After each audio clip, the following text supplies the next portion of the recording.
Okay, we are back live. Welcome back to the channel where you can get delusional with Paulo.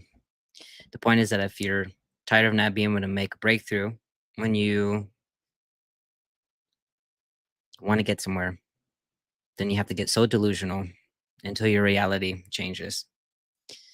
So I streamed last night. I didn't like the lighting, so I think I'm going to keep my streams during the day.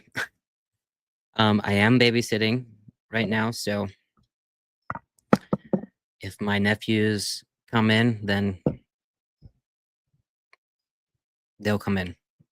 But I told them to give me a minute while I get on the internet and show my face to the world.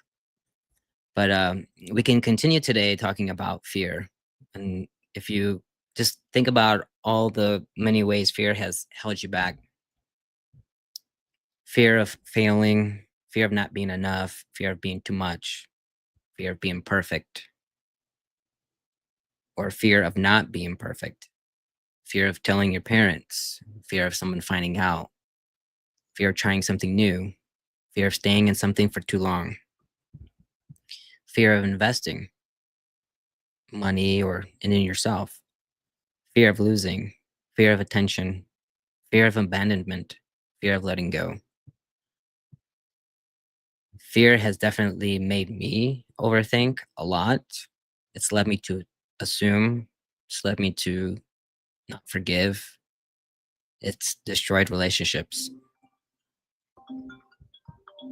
I'm getting a call. Um, there's fear in fear itself. If you think of an altercation with someone, what always shows up? It's fear. And if you think about it, you're really battling each other's insecurities. They fear that they'll be outed. They fear that you'll take something from them. Fear that you will find out what their weaknesses are. If you think about manifestation, when we hold on to fear, reality is formed to beliefs that continuously come in our heads. If you have it planted in your head that there is not any good women or men out there, then guess what? You're right. We tend to blame others for the lack of love. We're always waiting for someone else to love us. We get reinforced thoughts and behavior by not letting go of that there might be an alternative possibility. Have you ever had to get up in front of people and speak like I am right now? There's this uncontrollable shaking, sweating, knots in the stomach, voice trembling because there's this subconscious belief that you're not good at it. But how many talents do you have that could be a good service to people, but your fears are keeping it hidden? How many limits due to apathy keep you from not reaching your full potential? Starting this YouTube almost didn't happen. And if I'm a coach and I'm preaching to um, face your fears, I have to have been an example of that. In any situation, think about the worst case scenario. Think about it actually happening. Would you be able to live on? Would it be the worst thing that would happen in someone's life? So take a live speech, for instance. Would anyone remember you for your boring speech in a year from now? You know how many boring speeches they sat on their whole lives? Are you any different? Or could it be possible that your words spoken to someone and they realized that themselves wouldn't be able to do what you do? Or they could care less of how boring you yourself could care less of how boring it is. But you feel proud of yourself that you actually have the courage to get up there and speak. When in doubt, just be vulnerable. Make fun of yourself. Show others that you're human just like them. When you get someone to relate to you, you can get their compassion. You can get their encouragement to keep going. Before I started this live streaming, I went to the people closest around me and asked them if, since you know me so well, if you could see me living out my passion, what do you think that is? And they said, well, it's helping others. And I said, yes, I am a coach. I love to work with people individually, but how can I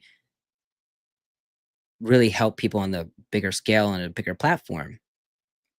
And I said, well, I can do YouTube. And then I said, but I'm afraid I'm going to be subjected to ridicule. What do I know? What kind of value can I give? And right there, they just let me know. They said, you just have to do it. So they let me know that I do have value to give. That maybe in passing, I gave some sort of value to them that they know could be valuable to other people. So meaning that people that are closest to me feel that, you know, I have more value to give than I am than being quiet. And you're living out your passion because you feel like things are in flow. Things are just like you don't have to think about it. They're just ideas are coming to you. And I mean, that's how I feel right now. I didn't know what to expect for my first stream, but the more I do this, the more I'm like, it's just something else that I have to do. It's like brushing my teeth. I heard this from a good mentor one time. She said that when we feel out of alignment, it's because the universe knows that we should be doing something that shows your full potential. And you're going against it, you have resistance towards it. And I know when I'm having a hard time taking action, a little voice in my head, and sometimes it's actually my cousin's voice in my head because she's one of my biggest cheerleaders, is that who cares what anybody thinks? And that goes for anybody. Different people resonate with you, and you just have to find your right community, your right audience that you resonate with. I have some really awesome people around me that are really good supporters that have my back and that will go to the ends of the earth for me. And for some people, I'm just not their person. Another thing that my mentor said is that, and I've heard this from another good friend of mine, is that they see that they can see me on stage in front of a big group of people. And this is a little ways back when I was still that little kid standing in front of my peers in the classroom in 7th grade with my paper shaking, just like not thinking I'd be able to do it. And now as time goes on and more I believe it and more I see myself on the stage talking. So I feel that one day what I'm saying here is gonna translate on the stage. So yeah, there's definitely a little kid still left in me. And I think that's for anyone. So you heard it here, folks. September 4th, 2025. One day we're gonna look back on this episode and say, he made it. Fear is just a basic human survival instinct. Sometimes we do need it. When we see a fire or we see a lion running towards us, it gets our subconscious minds, we in our it kickstarts our organs to say, okay, the heart needs to pump our blood to our extremities so that we can run faster and that we can use our hands to fight back. But then if we take things that we see in the news or in the environment that's happening around us that always keeps us in a flight or fight mode, is very unhealthy for our minds and bodies. If you pay attention to a lot of companies' marketing schemes, it's FOMO, fear of missing out. When you look at social media, I think sometimes in a way it divides us. I got zoomed in. Hold on.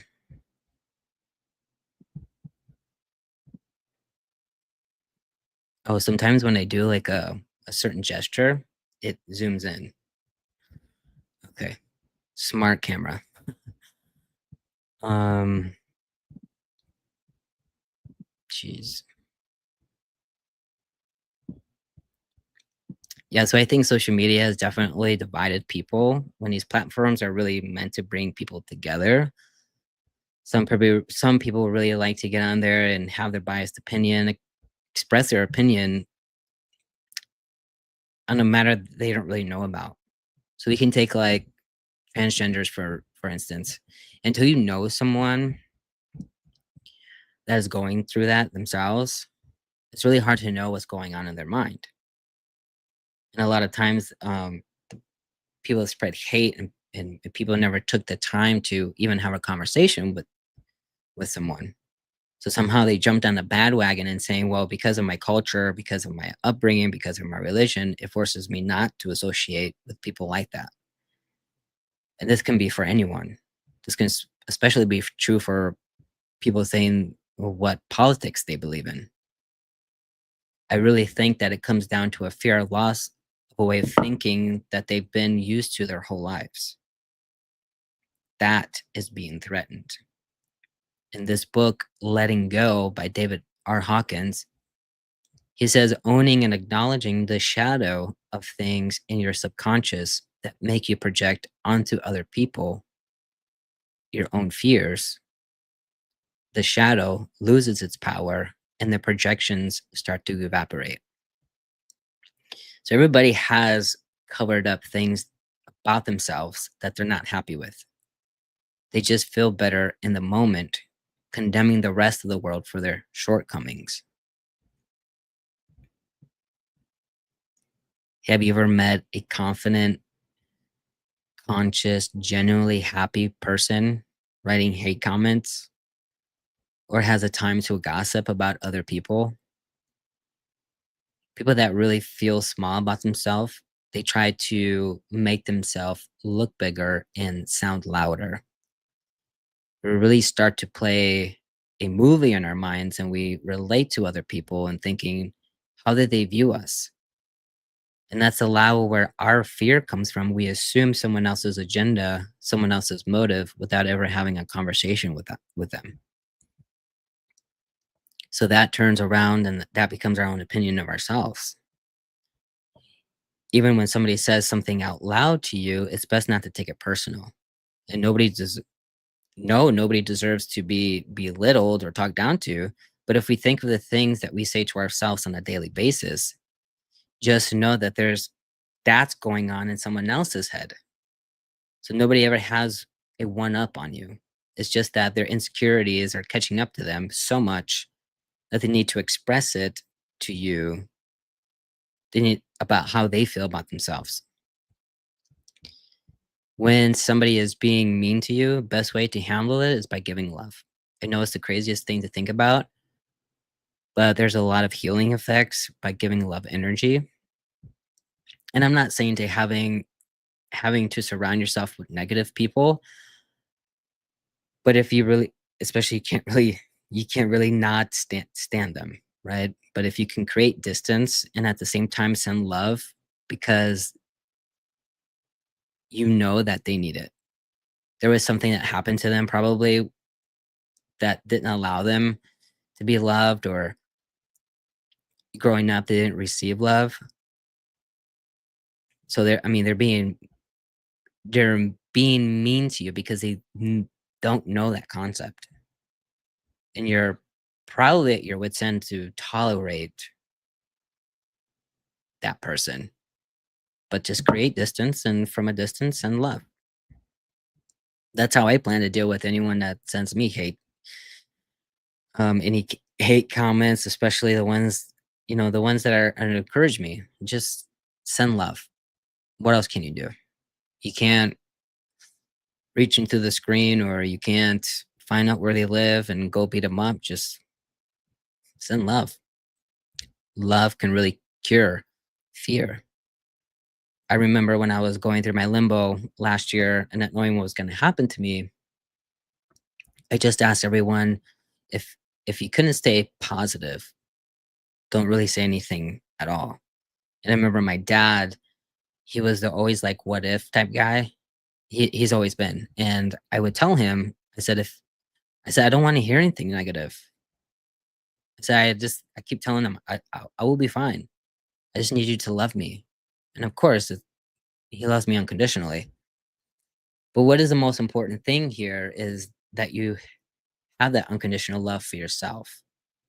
You could grow up in the most loving household with both of your parents loving you unconditionally, and you could still grow up feeling not unconditional towards yourself. So just know that the love that you're seeking, it's within you, not with a person outside of you. So fear attracts fear, love generates love. It attracts love. Suppress fear suppresses immune system, love generates healing. Fear causes muscle weakness, love is strength. A myth that we all have believed our whole lives is that fear keeps us alive, when it's the very thing that doesn't allow us to live freely. This book that I've been talking about, he talks about a concept that I've really never thought about before, and it's kind of life changing. He says, can we take care of our bodies because we love it so much rather than have the fear that it might get sick? Can we take care of someone and be a service of them because we love them and not afraid that we're going to lose them? Oftentimes, we use guilt due to fear to do the right thing. Guilt is often used on the child for them to make the right decision when guilt is not really reality. We rely on guilt for making things happen the way we want them to. We hold on to this innocence and naivety about ourselves that still believes that what is true for us is what people tell us because we trusted adults to do that for us. And how many lies that we believe because of we are naive.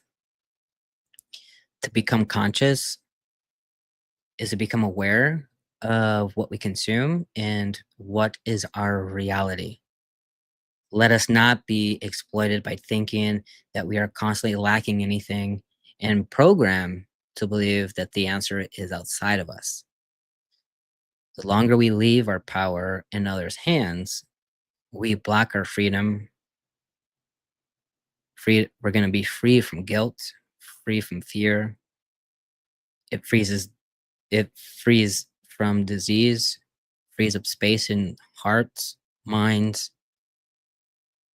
and you just feel lighter overall. There's an onset of forgiveness first for yourself and then others.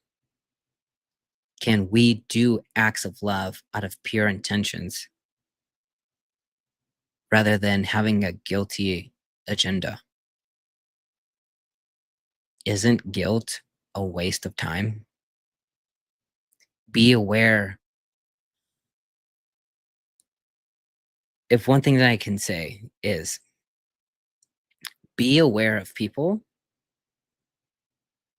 when you start showing signs of healing. People start to get bitter and grow resentment because you are where they want to be. So, again, thank you for showing up or watching this recording after the fact. And I'll leave you with this: your mind will tell you lies and say that you can't. So, be delusional enough to prove it wrong. Believe it anyways. See you tomorrow.